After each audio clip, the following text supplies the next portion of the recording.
Hello everyone, welcome to exam affairs. आज के इस वीडियो में हम कवर करेंगे 27 जुलाई के करंट अफेयर्स। और आज के करंट अफेयर्स से जितने भी इंपॉर्टेंट फैक्ट होंगे उन सभी को यहाँ पे मैं डिस्कस करूंगा, तो आप वीडियो को लास्ट तक ध्यान से देखिएगा।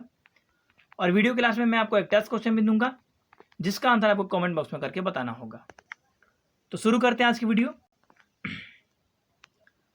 कल हमने एक टेस्ट क्वेश्चन दिया था। हमारा टेस्ट क्वेश्चन था, इनमें से कौन सा राज्य परेसर लाइन और परेसर टावरों के निरीक्षण के लिए ड्रोन का इस्तेमाल करने वाला भारत का पहला राज्य बना। इसका सही आंसर था ऑप्शन डी, महाराष्ट्र। तो यहाँ पे हम मैप में देखते हैं महाराष्ट्र को।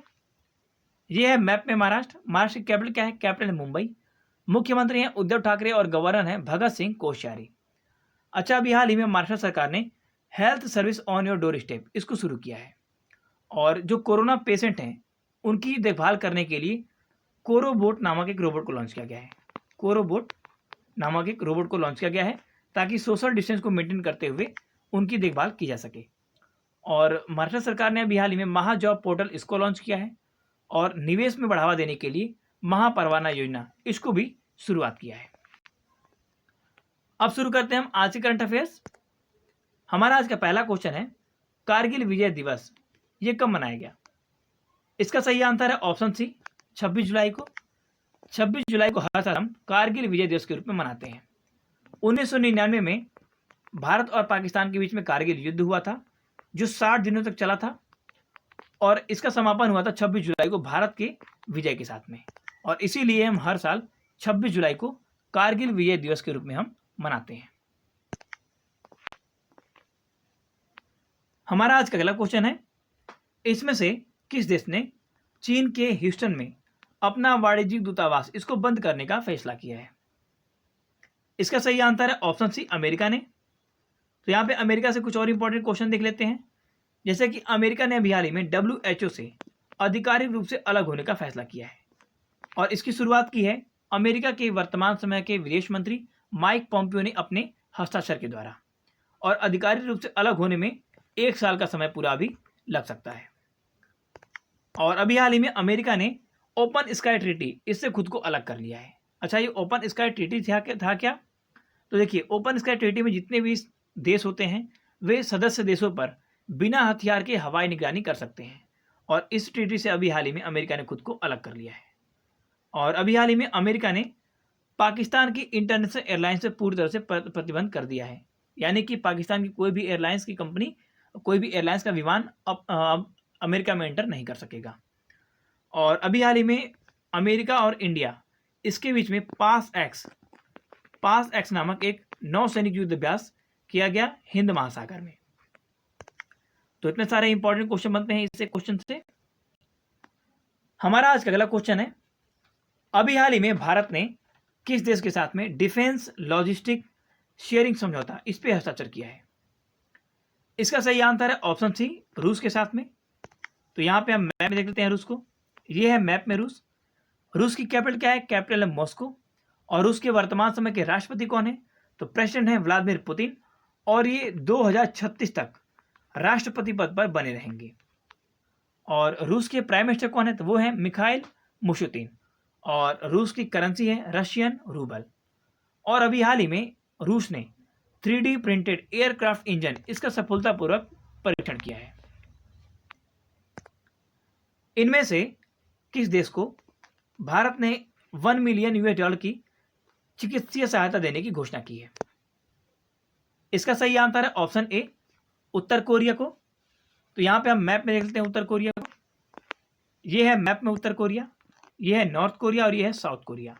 अब यहां से एक और इंपॉर्टेंट क्वेश्चन बनता है कि इन दोनों देशों को, उत्तर कोरिया और दक्षिण कोरिया, इन दोनों देशों को डिवाइड करने वाली लाइन का क्या नाम है? तो उसका नाम है 38 डिग्री पैरेलल। अच्छा, यहां से एक और क्वेश्चन देख लेते हैं साउथ कोरिया से। अभी हाल ही में साउथ कोरिया के एक मिलिट्री सैटेलाइट को लॉन्च किया गया है। अच्छा, उसको लॉन्च किसने किया? तो मिलिट्री सैटेलाइट जो साउथ कोरिया की थी, मिलिट्री सैटेलाइट, इसको लॉन्च किया है स्पेस एक्स ने, जिसके फाउंडर हैं एलन मस्क। हमारा आज का अगला क्वेश्चन है, वर्ल्ड IVF डे ये कब मनाया गया? इसका सही आंसर है ऑप्शन बी, 25 जुलाई को। 25 जुलाई को हर साल वर्ल्ड IVF डे मनाया जाता है। अच्छा, इसको मनाते क्यों हैं? देखिए, वर्तमान समय में बांझपन की समस्या को खत्म करने के लिए वर्ल्ड IVF डे मनाया जाता है, क्योंकि अब वर्तमान समय में असिस्टेड रिप्रोडक्टिव टेक्नोलॉजी के द्वारा बच्चे पैदा किए जाते हैं। और असिस्टेड रिप्रोडक्टिव टेक्नोलॉजी के द्वारा पहला बच्चा कब पैदा किया गया था? तो 25 जुलाई 1978 में ब्रिटेन में लुइस ब्राउन नाम के एक बच्चे का जन्म हुआ था। और इसीलिए हर साल 25 जुलाई को हम वर्ल्ड IVF डे के रूप में मनाते हैं। अभी हाल ही में एक रिपोर्ट जारी की गई है जिसके अनुसार मातृ मृत्यु अनुपात में भारत में कितने प्रतिशत की गिरावट दर्ज की गई है? इसका सही आंसर है ऑप्शन डी, 7.4%। अच्छा, ये जो रिपोर्ट है इसको जारी कौन करता है? तो इसको जारी होती है रजिस्ट्रार जनरल के सैंपल रजिस्ट्रेशन सिस्टम के द्वारा। और 2016 से 18 के बीच में ये रिपोर्ट शो की गई है और इसके अनुसार 7.4% की मृत्यु दर में मातृ मृत्यु दर में गिरावट आई है भारत में। अभी हाल ही में किस राज्य ने डिजिटल अर्थव्यवस्था के गठन के लिए मंजूरी दी है? इसका सही आंसर है ऑप्शन सी, कर्नाटक ने। कर्नाटक राज्य सरकार ने डिजिटल अर्थव्यवस्था के गठन की मंजूरी दी है। ये IT कंपनियों के साथ मिलकर के कर्नाटक राज्य सरकार डिजिटल अर्थव्यवस्था का गठन करेगा और इसमें डिजिटल अर्थव्यवस्था में कर्नाटक राज्य सरकार की 49% की हिस्सेदारी होगी और IT कंपनियों की 51% की हिस्सेदारी होगी। यहाँ पे बात आई है कर्नाटक की, तो ये है मैप में कर्नाटक। कर्नाटक की कैपिटल क्या है? कैपिटल है बेंगलुरु। अच्छा, यहाँ पे एक और इंपॉर्टेंट क्वेश्चन देख लेते हैं। अभी बेंगलुरु में हाल ही में 108 फीट की केम्पेगौड़ा साहब की प्रतिमा की आधारशिला रखी गई है। अच्छा, ये केम्पेगौड़ा साहब हैं कौन? तो इन्होंने बेंगलोर शहर की स्थापना की थी। और कर्नाटक के मुख्यमंत्री कौन है? तो मुख्यमंत्री हैं BS येदियुरप्पा और गवर्नर हैं वजुभाई वाला। अच्छा, अभी हाल ही में कर्नाटक राज्य सरकार को 4000 करोड़ की धनराशि की मंजूरी दी गई है फूड पार्क में सुधार के लिए। और कर्नाटक राज्य सरकार ने अभी हाल ही में स्किल कनेक्ट फोरम इसको लॉन्च किया है और मेक संदेश ऐप इसको भी अभी हाल ही में लॉन्च किया है और ऑनलाइन क्लास के लिए गेट सेट गो इसकी शुरुआत की है। और कर्नाटक के वेल्लोर में दुनिया का सबसे बड़ा रेलवे प्लेटफॉर्म बनाया जा रहा है। अभी हाल ही में किस राज्य सरकार ने कोविड-19 से मरने वाले व्यक्तियों के परिजनों को वित्तीय सहायता के रूप में 1 लाख रुपए की धनराशि देने की घोषणा की है? इसका सही आंसर है ऑप्शन डी, पुडुचेरी के। पुडुचेरी एक यूनियन टेरिटरी है और इसने कोविड-19 से मरने वाले व्यक्तियों के परिजनों को 1 लाख रुपए की सहायता धनराशि देने की घोषणा की है। यहाँ पे बात आई है पुडुचेरी की, तो मैप में देख लेते हैं पुडुचेरी को। देखिए मैप में यहाँ पे आपको 4 डॉट्स दिख रहे होंगे, पॉइंट दिख रहे होंगे, रेड एरिया दिख रहा होगा, यहाँ पे रेड कलर का सर्कल एरिया दिख रहा होगा। तो ये है यामन और ये है ऊपर वाला ये पुडुचेरी और ये है कारेकल और ये है माहे और ये 4 जिले हैं पुडुचेरी में जो कि एक यूनियन टेरिटरी है। और इसके मुख्यमंत्री कौन है? तो पुडुचेरी के मुख्यमंत्री हैं वाई नारायण स्वामी और लेफ्टिनेंट गवर्नर कौन है? तो किरण बेदी। और पुडुचेरी की कैपिटल क्या है? तो पुडुचेरी की कैपिटल है पुडुचेरी। अच्छा, यहाँ पे वित्तीय सहायता देने की बात आई है तो पुडुचेरी गवर्नमेंट ने दी है 1 लाख, लेकिन अभी हाल ही में उड़ीसा सरकार ने एक अनाउंसमेंट की है। उसके तहत क्या होगा कि अगर आंगनवाड़ी और आशा कार्यकर्ताएं इनकी अगर कोरोना से मृत्यु हो जाती है तो जब तक उनकी जॉब की डेट रहेगी तब तक उनके परिजनों को 7,500 रुपए मासिक तौर पे पेंशन देने की घोषणा की है। अभी हाल ही में किस राज्य में भारत की पहली शहद परीक्षण प्रयोगशाला इसकी स्थापना की गई? इसका सही आंसर है ऑप्शन सी, गुजरात में। गुजरात के आनंद में भारत की पहली शहद परीक्षण प्रयोगशाला इसकी स्थापना की गई है। तो हम यहाँ पे मैप में देखते हैं गुजरात को। यह है मैप में गुजरात। गुजरात की कैपिटल क्या है? कैपिटल है गांधीनगर। मुख्यमंत्री हैं विजय रूपानी और गवर्नर हैं आचार्य देवव्रत। और अभी हाल ही में गुजरात की पुलिस ने सोशल मीडिया आचार संहिता इसको शुरू किया है। अच्छा, ये है क्या? तो इसके तहत क्या होगा कि जितने भी गुजरात के पुलिसकर्मी लोग हैं वे सोशल मीडिया प्लेटफॉर्म पे सरकार विरोधी अभियान जितने भी चलाए जा रहे हैं उसका हिस्सा नहीं बनेंगे और किसी भी राजनीतिक मुद्दे पर अपनी टिप्पणी या फिर अपनी राय नहीं प्रस्तुत करेंगे, अपनी पोस्ट नहीं करेंगे उस पर। और जो गुजरात राज्य है ये एक पहला ऐसा राज्य बन गया है जिसके पुलिस के पास में टेजर गन है। अच्छा, टेजर गन क्या होती है?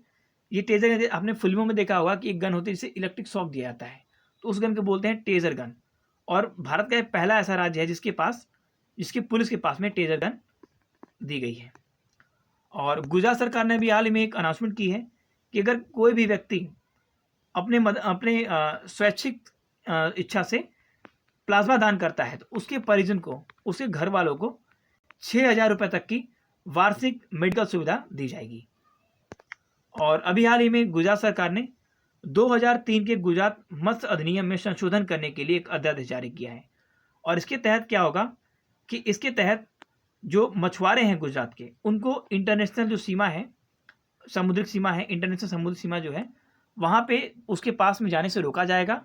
और इस अध्यादेश के अनुसार ये भी बातें कही गई है कि अगर किसी दूसरे स्टेट का मछुआरा है, वो अगर गुजरात के जो सीमा गुजरात की जो समुद्रिक बाउंड्री है उसमें प्रवेश करता है तो उसे 1 लाख रुपए का जुर्माना देना होगा।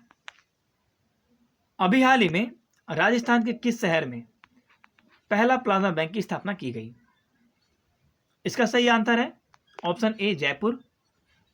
यहाँ पे मैप में हम देख लेते हैं, ये है मैप में राजस्थान की कैपिटल है जयपुर, और जयपुर में राजस्थान का पहला प्लाज्मा बैंक की स्थापना की गई। अच्छा, भारत का पहला प्लाज्मा बैंक की स्थापना कहाँ की गई थी?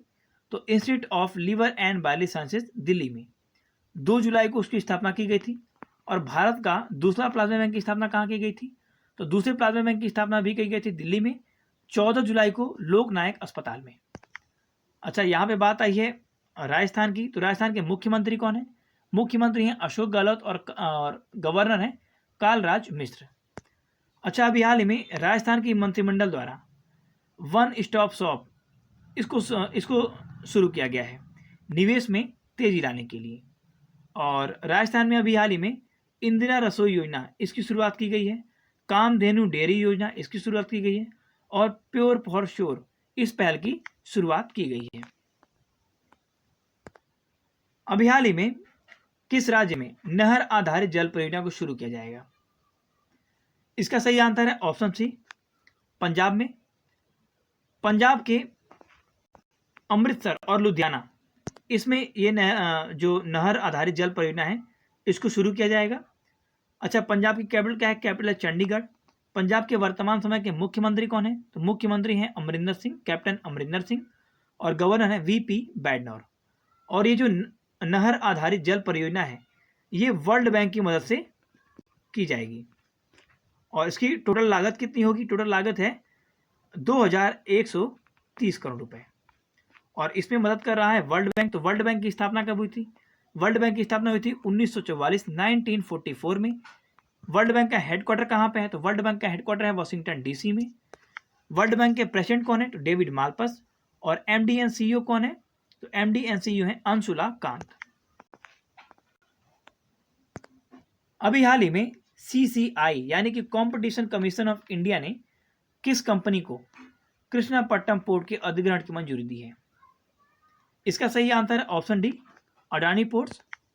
तो यहाँ पे हम मैप में देख लेते हैं, ये है अडानी पोर्ट्स। अडानी पोर्ट्स इसकी स्थापना कब हुई थी?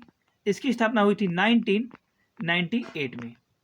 और इसके फाउंडर कौन थे? फाउंडर थे गौतम अडानी, और सीईओ हैं करण अडानी। और हेडक्वार्टर कहाँ पे? हेडक्वार्टर है गुजरात में। और अधिग्रहण की मंजूरी किसने दी थी? तो कंपटीशन कमीशन ऑफ इंडिया ने। तो ये है कंपटीशन कमीशन ऑफ इंडिया। इसकी स्थापना कब हुई थी? इसकी स्थापना हुई थी 2003 में। और इसका हेडक्वार्टर कहाँ पे है? हेडक्वार्टर है नई दिल्ली में। और इसके चेयरमैन कौन है? तो चेयरमैन है अशोक गुप्ता।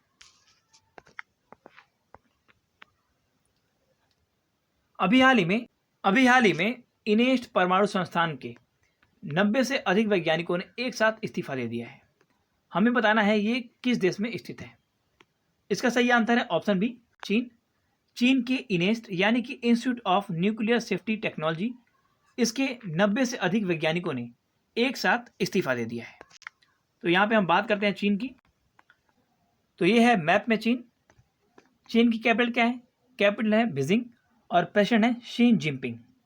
अच्छा, अभी हाल ही में चीन ने अपना पहला स्वतंत्र मंगल मिशन को लॉन्च किया जिसका नाम है तियानवेन फर्स्ट। और अभी हाल ही में एक रॉकेट को भी लॉन्च किया जिसका नाम है एप स्टार 6D।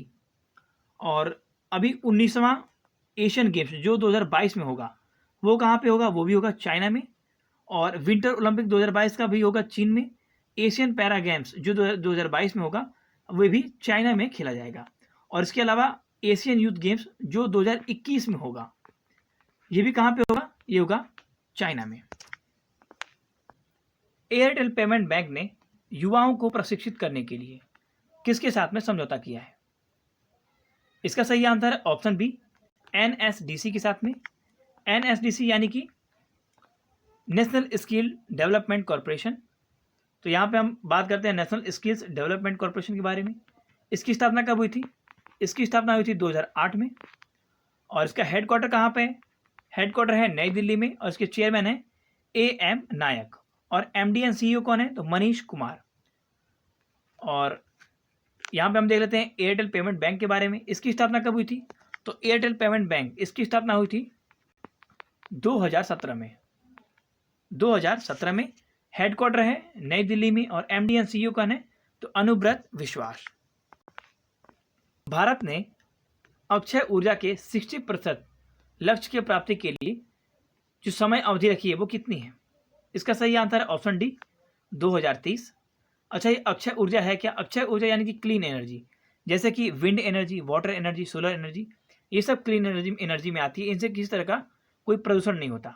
और इसके 60% लक्ष्य की प्राप्ति के लिए 2030 इस समय अवधि को रखा गया है।